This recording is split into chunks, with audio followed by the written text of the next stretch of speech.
Hello दोस्तों, स्वागत है आपका आपके अपने YouTube channel career study classes में। दोस्तों, मैंने पिछले वीडियो में 50 तक का सॉल्व कर चुका हूं। अगर आपने उस वीडियो को नहीं देखा है तो पहले इस 51 से मिला ले 100 तक में आपका कितना सही है, उसके बाद उस वीडियो को जाके देख लीजिएगा। मेरे ही यूट्यूब चैनल पर आपको मिल जाएगा और डिस्क्रिप्शन में भी मैं लिंक दे दूँगा उस वीडियो का, यानी 50 तक का वीडियो का। तो दोस्तों, आप लोग मिला लीजिए और हमें कमेंट करके ज़रूर बताएं कि आपका कितना सही हुआ। तो प्लीज़ कमेंट कीजिएगा और ये मैं वादा करता हूँ कि ये आपका 100% सही होगा। और चैनल को सब्सक्राइब कर लीजिए, क्योंकि आपका 10th का अब मैं शुरू करने वाला हूँ और 10th का जो शुरू करूँगा उसमें काफ़ी अच्छे ऐसे क्वेश्चन बताऊँगा जो आपके बोर्ड एग्जाम से लड़ते हैं, मतलब अधिकतर आते रहते हैं। तो दोस्तों, बिना समय गवाए इस वीडियो को स्टार्ट करते हैं।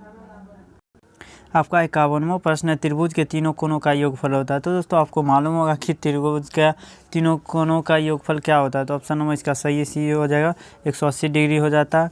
उसके बाद 52वां प्रश्न, एक बिंदु से खींची जाने वाली रेखाओं की संख्या, यानी एक बिंदु से हम लोग कितने रेखा खींच सकते हैं। तो इसका 52 का जो है आपका सही आंसर ऑप्शन नंबर डी हो जाएगा, अनंत। देखिए, एक बिंदु से कितने रेखा इधर खींचेंगे इधर खींचेंगे, मतलब अनंत खींच सकते हैं। तो ऑप्शन नंबर आपका डी सही हो जाएगा। 53वां प्रश्न है, दो बिंदुओं से गुजरने वाली एक रेखांकित पर स्थित बिंदुओं की संख्या, यानी 53 का आपका सही आंसर ऑप्शन नंबर बी हो जाएगा, 2। देखिए, दो बिंदु से बोला है, यहाँ से देखिए बोला है और बोला स्थित, यानी मतलब जो भी स्थित बिंदु है उसकी संख्या बोला, तो ये स्थित है 2 हो जाएगा। तो ऑप्शन नंबर बी से हो जाएगा।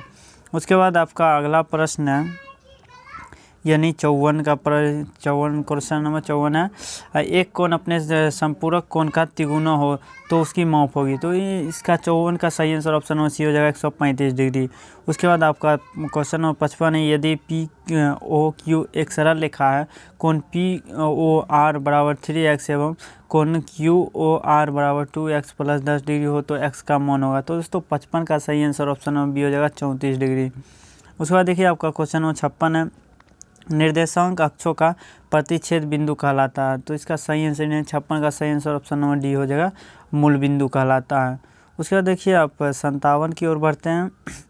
त्रिभुज एबीसी में यदि कोण ए माइनस कोण बी बराबर 42 डिग्री तथा कोण बी माइनस कोण सी बराबर 21 डिग्री, तो कोण बी होगा। तो दोस्तों, इसका सॉल्व करने के बाद सही आंसर जो हो जाएगा आपका ऑप्शन नंबर बी हो जाएगा, 53 डिग्री आता है। तो ऑप्शन नंबर बी से हो जाएगा। उसके बाद क्वेश्चन नंबर 58 देखते हैं, त्रिभुज एबीसी में यदि कोण ए प्लस कोण बी बराबर 100 डिग्री तो कोण सी बराबर वाट। तो 58 का सही आंसर ऑप्शन नंबर बी हो जाएगा, 80 डिग्री।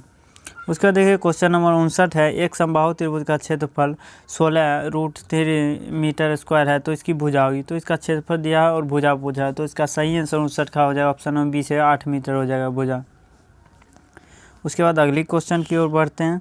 आपका क्वेश्चन नंबर 60वां है, यदि किसी चतुर्भुज में सभी भुजाएं बराबर हो तो वह चतुर्भुज निम्नांकित में होगा। तो वो कौन सा चतुर्भुज होगा। इसका सही आंसर ऑप्शन नंबर सी हो जाएगा, समचतुर्भुज होगा।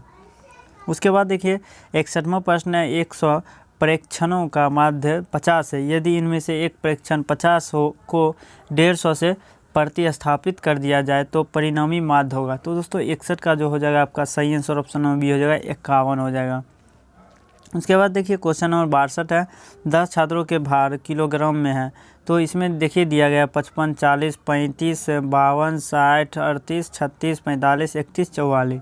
उसके बाद देखिए, आपको पूछ रहा है माध्यक भार होगा। तो यानी मतलब माध्यक भार क्या होता है। 62 का सही आंसर ऑप्शन नंबर सी हो जाएगा, 42 किलोग्राम। उसके बाद देखिए, आपका क्वेश्चन नंबर 63 है, यदि किसी वृत्त की जीवा की लंबाई 16 सेंटीमीटर है तथा यह जीवा वृत्त के केंद्र से 15 सेंटीमीटर दूरी पर है तो वृत्त की त्रिज्या होगी। तो 63 का जो है आपका सही आंसर ऑप्शन नंबर बी हो जाएगा, आपका 17 सेंटीमीटर। उसके बाद देखिए, क्वेश्चन नंबर 64 है, वृत्त की सबसे बड़ी जीवा को कहते हैं। तो वृत्त की जो है ना सबसे बड़ी जीवा को हम लोग क्या कहते हैं, व्यास कहते हैं। तो ऑप्शन नंबर सी से हो जाएगा। दोस्तों, आपको लग रहा हो कि मैं इतना जल्दी सॉल्व कैसे कर रहा हूँ। दोस्तों, मैंने पहले ही सॉल्व कर चुका हूँ सभी क्वेश्चन को और मैं आपको बता रहा हूँ कि ये होगा। उसके देखिए, 65वां प्रश्न है, लघु वृत्त खंड में बना कौन होगा। तो दोस्तों, लघु वृत्त में जो आपका खंड में बना कौन होता है, 65 का सही आंसर ऑप्शन नंबर ए हो जाएगा, न्यून कौन हो जाएगा। उसके बाद देखिए, क्वेश्चन नंबर 66 है, यूक्लिड का संबंध किस देश से है। तो दोस्तों, यूक्लिड का संबंध जो है ग्रीस देश से है। तो ऑप्शन नंबर बी से हो जाएगा। उसके बाद क्वेश्चन नंबर 67 है, 90 डिग्री माइनस ए का पूरक है। तो दोस्तों, 67 का जो होगा आपका सही आंसर हो जाएगा, ऑप्शन नंबर डी से हो जाएगा, ए। उसके बाद देखिए, 67 का ए हो जाएगा। उसके बाद आपका अगला प्रश्न 69 क्वेश्चन नंबर 68। त्रिभुज ABC में यदि 3 कोण A बराबर 4 कोण B बराबर कोण 6 कोण C हो तो अनुपात A अनुपात B अनुपात C होगा। तो इसका 68 का जो होगा आपका सही आंसर हो जाएगा, ऑप्शन नंबर ए हो जाएगा 3 अनुपात 4 अनुपात 6 अनुपात। उसके बाद क्वेश्चन नंबर 69 है, त्रिभुज ABC में यदि कोण A माइनस कोण B बराबर 33 डिग्री तथा कोण B माइनस कोण C बराबर 18 डिग्री है तो कोण B होगा। तो दोस्तों 69 का आपका सही आंसर ऑप्शन नंबर बी हो जाएगा 55 डिग्री। उसका क्वेश्चन 70 है, यदि त्रिभुज XYZ इक्वल समरूप त्रिभुज MNP है तो निम्नलिखित में कौन सत्य नहीं है। तो 70 का आपका सही आंसर ऑप्शन नंबर डी हो जाएगा YZ बराबर MN। उसके बाद देखिए क्वेश्चन नंबर 71 है, एक समद्विबाहु त्रिभुज समकोण त्रिभुज का आधार 4 सेंटीमीटर है तो इसका क्षेत्रफल होगा। तो दोस्तों 71 का आपका सही आंसर ऑप्शन नंबर ए हो जाएगा 8 सेंटीमीटर स्क्वायर। इसका आप निकालिएगा तो यही क्षेत्रफल आएगा। उसके बाद देखिए क्वेश्चन नंबर 72 है, यदि किसी समद्विबाहु त्रिभुज का आधार बी और बराबर भुजा ए हो तो उसका क्षेत्रफल होगा। तो दोस्तों इसका सही आंसर 72 का ऑप्शन नंबर डी है। ये देखिए त्रिभुज मतलब ये फॉर्मूला ही है, तो ये हो जाएगा ऑप्शन नंबर डी हो जाएगा। उसके बाद देखिए क्वेश्चन नंबर 73 है, आर त्रिज्या के गोले का आयतन। तो गोले का आयतन आपको मालूम होगा क्यों 4/3 पार की होता है, तो ऑप्शन नंबर ए से हो जाएगा। उसके बाद देखिए आपका क्वेश्चन नंबर 74 है, एक घन का संपूर्ण पृष्ठीय क्षेत्रफल 216 सेंटीमीटर स्क्वायर है तो इसकी भुजा है। तो दोस्तों 74 का सही आंसर ऑप्शन नंबर ए हो जाएगा 6 सेंटीमीटर। उसके बाद क्वेश्चन नंबर 75 है, आर त्रिज्या वाले गोले का वक्र पृष्ठीय क्षेत्रफल होगा। दोस्तों इसका सही आंसर 75 का सही आंसर ऑप्शन नंबर बी हो जाएगा 4πr²। उसके बाद क्वेश्चन नंबर 76 है, एक समबाहु त्रिभुज ABC की भुजा 2a है तो इसकी ऊंचाई होगी। तो दोस्तों इसका सही आंसर ऑप्शन नंबर आपका 76 का बी हो जाएगा 3a। ऊंचाई पूछ रहा नहीं ऊंचाई तो ये हो जाएगा आपका डी से हो जाएगा, 76 का डी से हो जाएगा ऊंचाई। सॉरी दोस्तों थोड़े से मिस्टेक हो गई थी, इसका बी ही सही होगा। उसके बाद देखिए उसके लिए सॉरी हो जाता है थोड़ा बहुत। 77 क्वेश्चन नंबर 77 है, एक शंकु की त्रिज्या तथा ऊंचाई क्रमशः आर और एच है तो उसका आयतन होगा। तो देखिए सभी फार्मूला बेस्ड क्वेश्चन है, मतलब पहली बार लिया गया तो काफ़ी इजी है। तो इसका ये हो जाएगा 1/3πr² है। काफ़ी इजी प्रश्न है, आप लोग हमको मालूम है आप लोग 50 में 50 करके आए हैं। उसके बाद देखिए आपका 78वां प्रश्न है, लेकिन एक बार संतुष्टि के लिए जरूर मिला लें। 154 सेंटीमीटर स्क्वायर क्षेत्रफल वाले वृत्त की त्रिज्या है। तो देखिए इसका जो त्रिज्या आपका हो जाएगा 78 का ऑप्शन नंबर ए से हो जाएगा 7 सेंटीमीटर त्रिज्या है। उसके बाद देखिए क्वेश्चन नंबर 79वां है, यदि एक अर्धवृत्त का परिमाप 36 सेंटीमीटर है तो इसकी त्रिज्या होगी। तो ये परिमाप दिया हुआ त्रिज्या पूछा, तो इसका सही आंसर ऑप्शन नंबर बी हो जाएगा 7 सेंटीमीटर। क्वेश्चन नंबर 80 है, एक घनाभ की लंबाई तथा चौड़ाई क्रमशः एल बी और एच इकाई है तो उसका कुल पृष्ठीय क्षेत्रफल होगा। तो ये भी आपका फार्मूला ही है, तो इसका सही आंसर ऑप्शन नंबर बी हो जाएगा 2LB + BH + LH या HL वर्ग इकाई। उसके बाद देखिए 81वां प्रश्न है, एक घनाभ की लंबाई चौड़ाई तथा ऊंचाई क्रमशः LB और H इकाई है तो उसका पार्श्व पृष्ठीय क्षेत्रफल होगा। तो दोस्तों पार्श्व पृष्ठीय क्षेत्रफल जो होगा 2 × L + B × H वर्ग इकाई। उसके बाद आपका 82वां प्रश्न है, यदि घन के एक विकर्ण की लंबाई 4√3 सेंटीमीटर हो तो इसका कोर होगा। तो कोर पूछ रहा, तो इसका सही आंसर ऑप्शन नंबर सी हो जाएगा 7 सेंटीमीटर, सी सही हो जाएगा। उसके बाद आपका देखिए अगला प्रश्न यानी क्वेश्चन नंबर 83 है, यदि दो घनों के पृष्ठीय क्षेत्रफल 4:1 के अनुपात में है तो इसकी कोरों का अनुपात होगा। तो दोस्तों 83 का सही आंसर आपका ऑप्शन नंबर बी सही हो जाएगा 2:1। उसके बाद देखिए आपका 84वां प्रश्न है, किसी बेलन की त्रिज्या आधी व ऊंचाई दुगुनी करने पर इसके वक्र पृष्ठ का क्षेत्रफल होगा। तो 84 का आपका सही आंसर ऑप्शन नंबर बी हो जाएगा दुगुना। उसके बाद क्वेश्चन नंबर 85 है, किसी लंबवृत्तीय बेलन को ऊर्ध्वाधर काटने पर प्राप्त आकृति है। तो 85 का सही आंसर ऑप्शन नंबर बी हो जाएगा आयत। उसके बाद क्वेश्चन नंबर 86 है, दो बेलनाकार बर्तनों के व्यास 3:1 के अनुपात में है।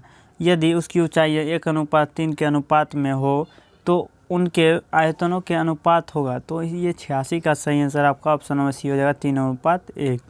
उसके बाद क्वेश्चन नंबर 87 है, यदि किसी बेलन की त्रिज्या तथा ऊंचाई क्रमशः आर और एच इकाई हो तो उसका वक्र पृष्ठीय क्षेत्रफल होगा। तो इसका सही आंसर 87 का ऑप्शन नंबर बी हो जाएगा, 2πr/h वर्ग इकाई।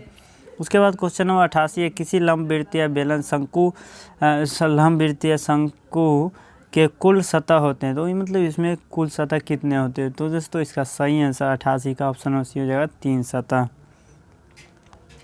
उसके बाद देखिए आपका क्वेश्चन नंबर 89 है, उस शंकु के वक्राकार भाग का क्षेत्रफल क्या होगा जिसका त्रिज्या 2r तथा त्रिज्या को चाहे L/2 हो। तो क्या होगा, तो 89 का सही आंसर ऑप्शन में हो जाएगा πr/l, यही फार्मूला ही है। उसके बाद 90 यानी आपका क्वेश्चन नंबर 90 है, एक शंकु की त्रिज्या r/2 और त्रिज्या को चाहे 2l हो तो उसका संपूर्ण पृष्ठीय क्षेत्रफल होगा। तो इसका 90 का आपका सही आंसर ऑप्शन नंबर बी हो जाएगा, πr/l + r/4। उसके बाद देखिए आपका 91वां प्रश्न है, वर्ग अंतराल 100-120 का वर्ग चिन्ह है। तो इसका जो हो जाएगा आपका 91 का सही आंसर ऑप्शन नंबर बी हो जाएगा, 110। क्वेश्चन नंबर 92 है, एक बारंबारता बटन में वर्ग चिन्ह 15, 20, 25, 30 है। वह वर्ग चिन्ह 20 के संतत वर्ग अंतराल है। तो 20 के संतत बोला, तो इसका सही आंसर ऑप्शन नंबर सी हो जाएगा, 20, 25। अगर 25 के संतत बोलता तो ऑप्शन नंबर डी होता, लेकिन यहाँ पर सी हो जाएगा। उसके बाद देखिए क्वेश्चन नंबर 93वां है, एक बारंबारता बटन में एक वर्ग का मध्य बिंदु 6 और चौड़ाई 4 है। तो इस वर्ग की निम्न सीमा है। तो निम्न सीमा पूछ रहा है, तो इसका सही आंसर ऑप्शन नंबर डी हो जाएगा, 5। उसके बाद देखिए क्वेश्चन नंबर 94 है, यदि 5 प्रेक्षणों x, x+2, x+4, x+6 और x+8 का माध्य 10 और तो x का मान आप यहाँ निकाल लीजिएगा तो आपका 6 आ जाएगा। तो ऑप्शन नंबर बी से हो जाएगा यहाँ पर। उसके बाद अगली प्रश्न की ओर बढ़ते हैं। 95 ये 95वां प्रश्न है, यदि आंकड़ों में प्रत्येक प्रेक्षण में से 3 घटाया जाता है तो उसका माध्य है। तो दोस्तों 95 का सही आंसर ऑप्शन नंबर सी हो जाएगा, 3 कम हो जाता है।